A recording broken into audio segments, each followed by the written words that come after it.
My name is Susan Jordan. I'm the director of the California Coastal Protection Network, and I want to start by thanking the Fish and Game Commission and its staff for agendizing this item today.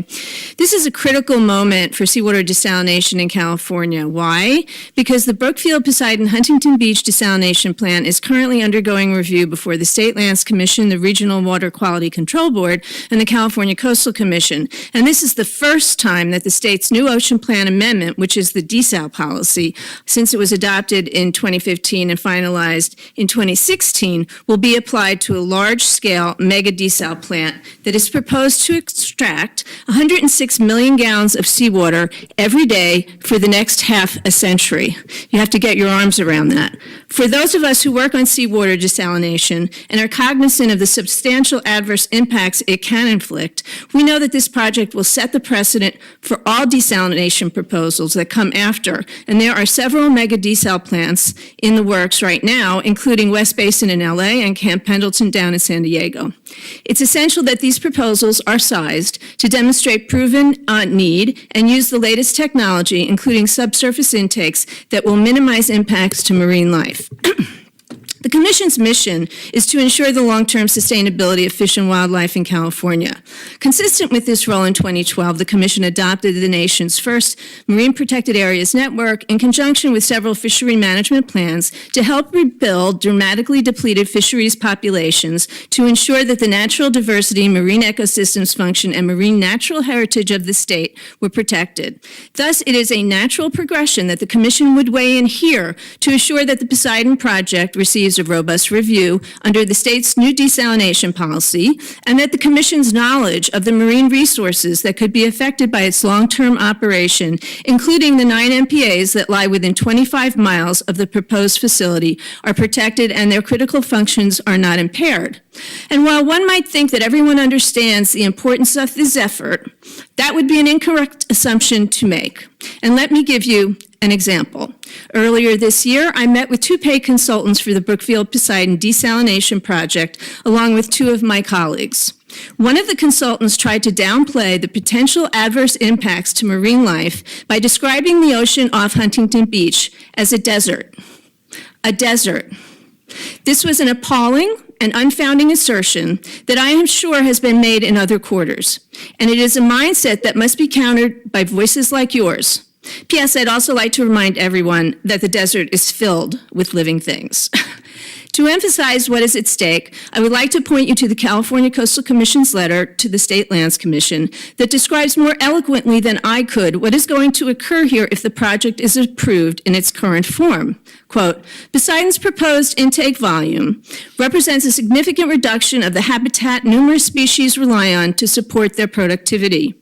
During each year of operation, the LMP, which is the project, would remove more than 38 billion gallons of habitat.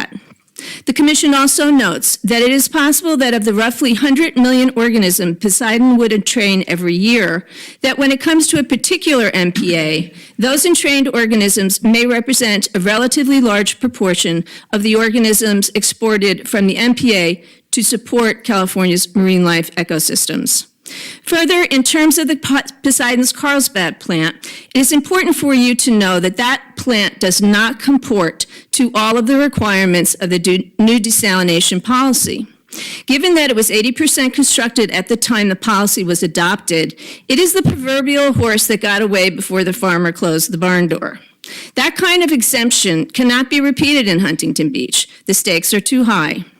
In closing, my colleagues and I are happy to know that you are making an edit to the original draft of the letter because the ISTAP report was conducted before the Ocean Plan Amendment and the desal policy was approved, and it is not considered to be determinative of the viability of subsurface intakes at this location or other alternative sites.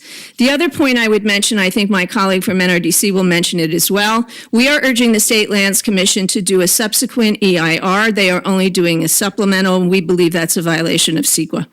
Thank you very much. Thank you. Hi, my name is Jocelyn Enevoldson from Heal the Bay, and we would like to echo support for Susan Jordan's comments about the Huntington Beach desal plant. Thank you. Thanks, Jocelyn.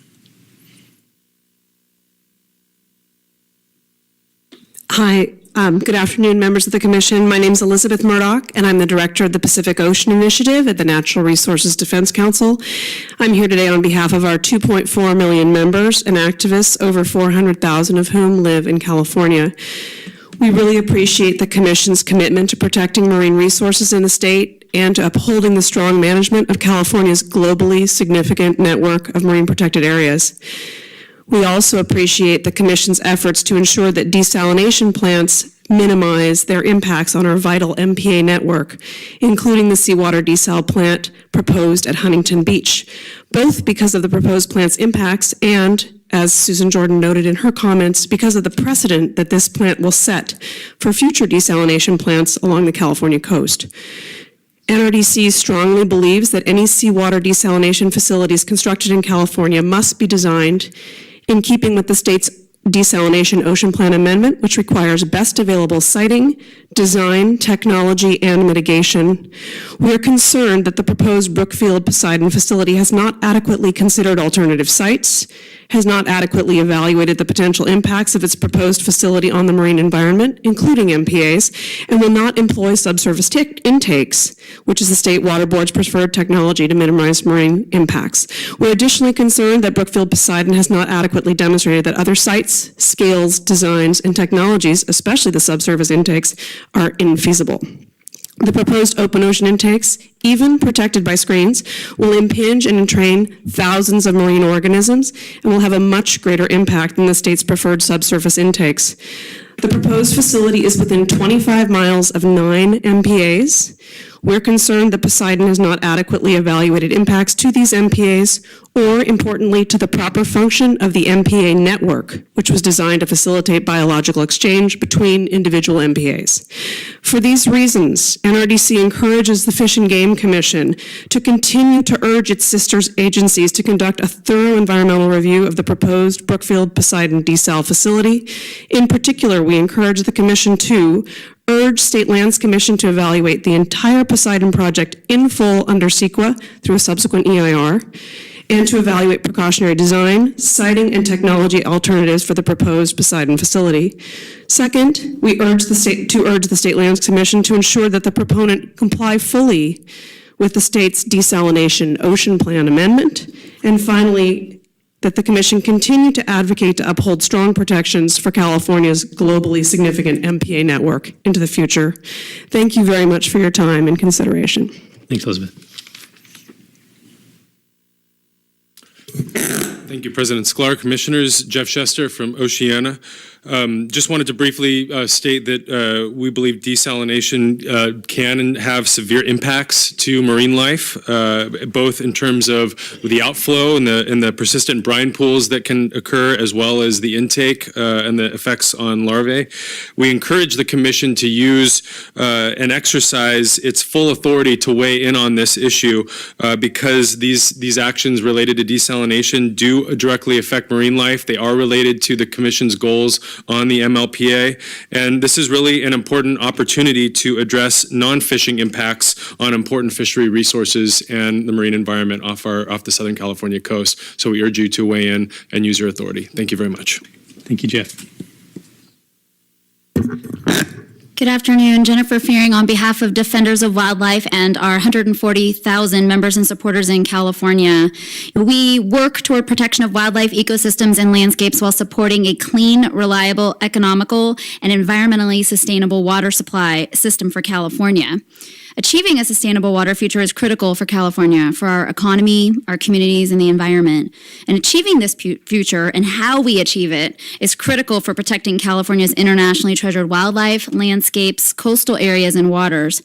And based on our nearly two decades of experience in California working on energy, housing, infrastructure, and water projects, Defenders vigorously promotes using the best available science, robust planning, and public and agency collaboration to identify the best technologies and locations locations for projects, including water projects.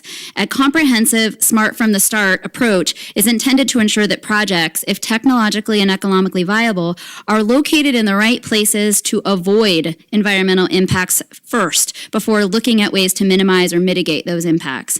For those reasons, Defender strongly supports the request of the Fish and Game Commission to the State Lands Commission to collaborate more closely, to use precautionary design, siting, and technology for all potential desalination projects, and to fully analyze potential impacts for sensitive resource areas, including the MPAs. And just want to expressly thank you for pursuing and asserting your role here. Thank you. Great, thank you.